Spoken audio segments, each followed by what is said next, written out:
Physics with Deepak Kumar में आपका स्वागत है। और आज मैं बात करूंगा कि कैसे प्रिपरेशन कर सकते हैं आप नीट एग्जामिनेशन और जेई एग्जामिनेशन की एकदम जीरो लेवल से। अगर आप पहली बार अगर आप इस पर्टिकुलर एग्जामिनेशन की प्रिपरेशन कर रहे हैं तो ये वीडियो आप लोगों के लिए बहुत ही स्पेशल होने वाला है। तो इस वीडियो को आप लास्ट तक स्किप नहीं करेंगे और इस वीडियो को जो मैं आपको इन्फॉर्मेशन इसमें दे रहा हूँ या जो गाइडलाइंस आपको दे रहा हूँ उसको पूरी ईमानदारी से फॉलो करने की कोशिश करिए। लेकिन इसके बाद भी अगर किसी प्रकार के डाउट्स अगर आपके मन में होंगे तो ज़रूर कमेंट सेक्शन में लिखिए, उस पर आपके लिए एक स्पेशल वीडियो बनाई जा सकती है। लेकिन अगर आप इस चैनल पर नए तो चैनल को सब्सक्राइब कर लीजिए, बेल आइकन को प्रेस कर लीजिए। और मेरा रिक्वेस्ट है कि वीडियो को पूरा देखने के बाद अगर आपको वीडियो अगर अच्छी लगती है तो वीडियो ज़रूर शेयर करिए, लाइक करिए। और अगर मान लीजिए वीडियो में किसी भी प्रकार का अगर आपको कोई ऐसा लगता है कि कुछ मिसकन्फ्यूज़न है या किसी भी प्रकार की कोई प्रॉब्लम है तो आप कमेंट सेक्शन में ज़रूर लिख करके जाइए ताकि आप लोगों के लिए और अच्छी वीडियोज़ हम बना सकें। तो आज का जो टॉपिक है वो है कि हाउ टू स्टडी नीट और आईआईटी जेई का जो फिजिक्स है वो जीरो लेवल से आप कैसे स्टार्ट कर सकते हैं। बिल्कुल एक न्यू कमर्स के लिए, एक न्यू स्टूडेंट के लिए, चाहे आप 10th क्लास में हो, 11th क्लास में हो, 12th क्लास में हो, 12th से पास आउट हो, लेकिन अगर आप स्टार्टिंग से अगर इस पर्टिकुलर एग्जामिनेशन की प्रिपरेशन करना चाहते हैं, चाहे आईआईटी जेई का हो चाहे नीट का हो, आईआईटी जेई के दोनों स्टेप हो, मेंस का हो, एडवांस का हो, तो आपको करना क्या है, 4 स्टेप में आपको इन्फॉर्मेशन देने जा रहा हूँ और वो चारों स्टेप का आपको मीनिंग समझ करके जाना। इस वीडियो के बाद में आपको इन्फॉर्मेशन जो मिलेगी बिल्कुल एक एक्स्ट्रा ऑर्डिनरी लेवल पर मिलने जा रही है, उसको आपको फॉलो करने की कोशिश करना है। सबसे पहली चीज़ इन एग्जामिनेशंस में सबसे जो मोस्ट इंपॉर्टेंट जो चीज़ होता है वो होता है सबसे पहली चीज़ एनालिसिस ऑफ स्टडी। ठीक है भी, एनालिसिस ऑफ स्टडी जो है, एनालिसिस जो स्टडी है उसको मैंने 4 पार्ट में डिवाइड करके रखा है। एनालिसिस ऑफ स्टडी जो होता है वो पूरी तरह से 4 पार्ट में डिवाइड होता है, उसको हम समझने की कोशिश करते हैं।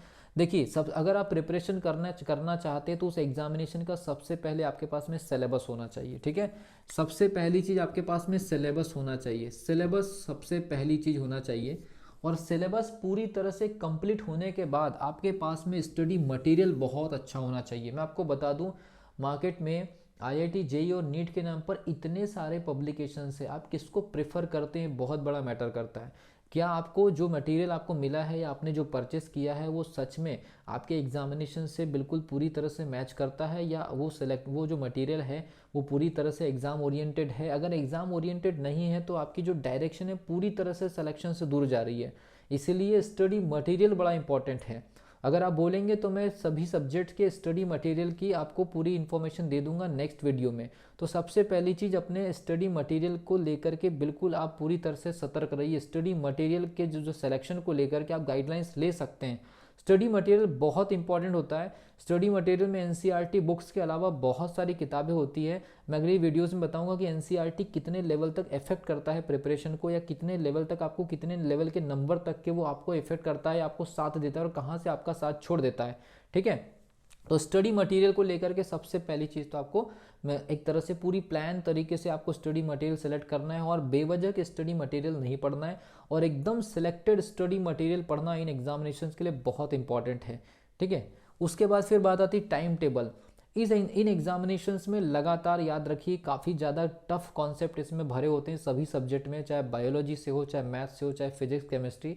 ये सब्जेक्ट जो है वो डिमांड करते हैं बहुत लंबे समय की स्टडी की या एक बहुत ही अलग तरीके की स्टडी की, क्योंकि कॉन्सेप्ट बनाने होते हैं इसलिए बहुत ज़्यादा समय की डिमांड करते हैं। इसलिए आपका टाइम टेबल भी उन एग्जामिनेशंस के लेवल के होना चाहिए। ये नहीं कि आपने 1 घंटे का टाइम टेबल बना दिया और आप 3-4 घंटे पढ़ करके फ्री हो गए, ऐसे में सिलेक्शन नहीं हो सकता। कम से कम 10 घंटे, 12 घंटे, 15 घंटे का आपका एक टाइम टेबल होना चाहिए और वो भी पूरी तरह से फॉलो होना चाहिए। लेकिन अगर आप किसी भी तरह से टाइम टेबल को फॉलो नहीं कर पा रहे हैं तो उसके लिए मैंने एक वीडियो बनाया है, जाकर के आप देख लीजिए। उस पर्टिकुलर वीडियो में टाइम टेबल को अगर आप फॉलो नहीं कर पा रहे तो अपने आप कैसे कर सकते हैं टाइम टेबल को फॉलो, तो वो मैंने आपको बता दिया। वो टूल आप इस्तेमाल करिए, आप टाइम टेबल को फॉलो करना स्टार्ट कर देंगे। ठीक है, उसके बाद देखिए अप्रोच सबसे बड़ी चीज़ होती है आईआईटी जेईई और नीट की प्रिपरेशन में, आपकी अप्रोच की स्टडी।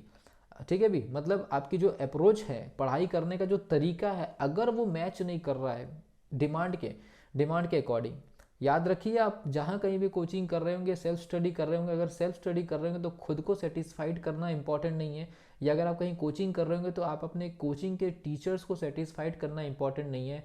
आपको अपने एग्जामिनर जो कि आपके लिए पेपर सेट करते हैं उनको सेटिस्फाइड करना ज़रूरी है, और उनको सेटिस्फाइड करने का सबसे सही तरीका है एक टॉपिक पढ़ने के बाद पुराने साल का पेपर बिना आंसर देखे, एक टॉपिक पढ़ने के बाद पुराने साल का पेपर बिना देखे अगर आप सॉल्व करने लगे ऑप्शंस में बिल्कुल क्लिक कर दी कॉन्फिडेंस के साथ में कि इस क्वेश्चन को रीड किया, मल्टीपल चॉइस में गए, आपको लग रहा है ये सी है और आप उसके ऊपर कॉन्फिडेंट है, और मान लीजिए इसमें अगर आपने 10 क्वेश्चन का सैंपल उठाया और 10 में से आपके 8-9 क्वेश्चन सही आने लगे, तो आपके पढ़ाई करने का अप्रोच जो है वो बिल्कुल सही चल रहा है। लेकिन अगर आपने कोई एक टॉपिक को पढ़ा और रेंडमली क्वेश्चन उठाया, टिक कर दी और फिर मैच करने जाने की कौन सा सही है कौन सा गलत है, और सही आने के पीछे का भी कारण आप नहीं पता कर पा रहे हैं, और गलत होने पर आप सही क्वेश्चन को टिक करके चले जा रहे हैं, मतलब गलत होने के बाद आप ये देख रहे हैं कि ये क्वेश्चन तो गलत हो चुका है, इसका सही आंसर ये है।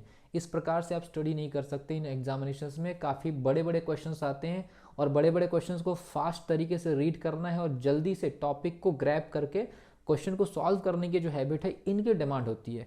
तो सबसे पहली चीज़ अप्रोच और डिमांड, एग्जामिनेशन की डिमांड क्या है और आपके पढ़ने का तरीका क्या है, ये दोनों का मिलाप होना जरूरी है, दोनों का मैच होना बहुत जरूरी है।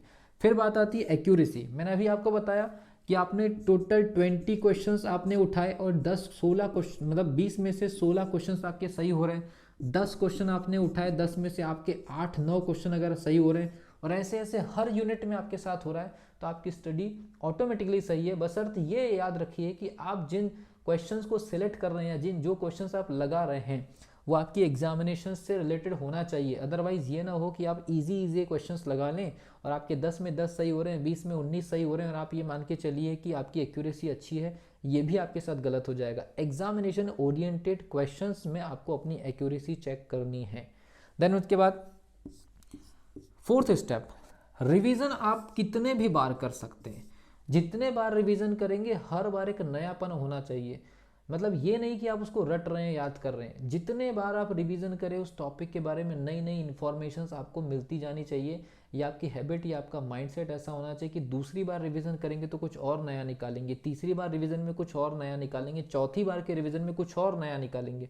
हर बार के रिवीजन में कुछ न कुछ नया निकालने की जो हैबिट होती है, इसको कहते हैं मल्टीपल टाइम रिवीजन करना। ये आपको जितने बार आप करेंगे उतना बेनिफिट होगा, ठीक है।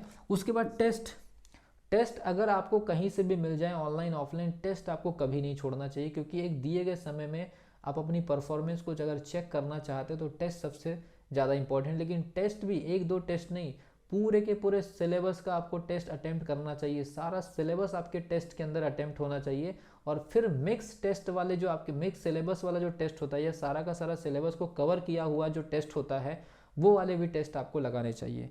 और लास्ट में फिर मैंने आपको बोला एक्यूरेसी फिर से आपको चेक करनी है।